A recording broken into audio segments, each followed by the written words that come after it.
When we talk about learning communities, we're not just talking about a collection of people. So a community is something more than just lots of people put together. It's a group which has a shared purpose, a shared intent to learn together. So as part of our learning design, we need to create the conditions in which that learning community can be formed. Part of that will be to think about the technology that we're using to bring people together.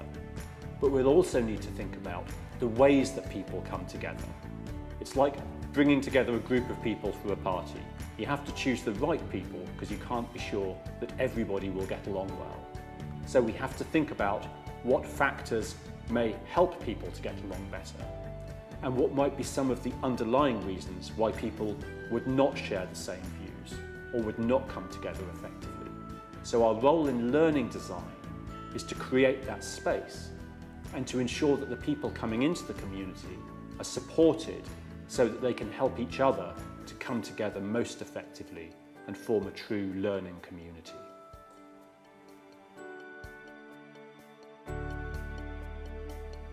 Sometimes we'll hear talk about communities of practice. Now, in some sense, they are a learning community. They're a group of people who are coming together to share learning.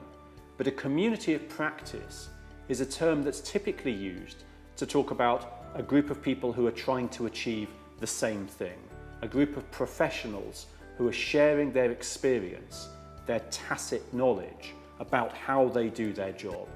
So perhaps it's best to think of communities of practice as one type of learning community. But when we're designing learning experiences, sometimes we'll be working with groups of people who aren't in a community of practice. They're just coming together to try to learn something new. When we're creating a learning community, there are some key considerations for us to think about. We need to think about the space itself. So where will people come together? Is it going to be in a real room, or is it going to be facilitated by technology? So the space is a core consideration for a learning community. When we think about the space, there are some questions that we can ask ourselves. How formal is the space? Who owns the space? What are the rules within the space? And how will we teach people what those rules are? Or will we let them set the rules? So spaces can be quite complicated.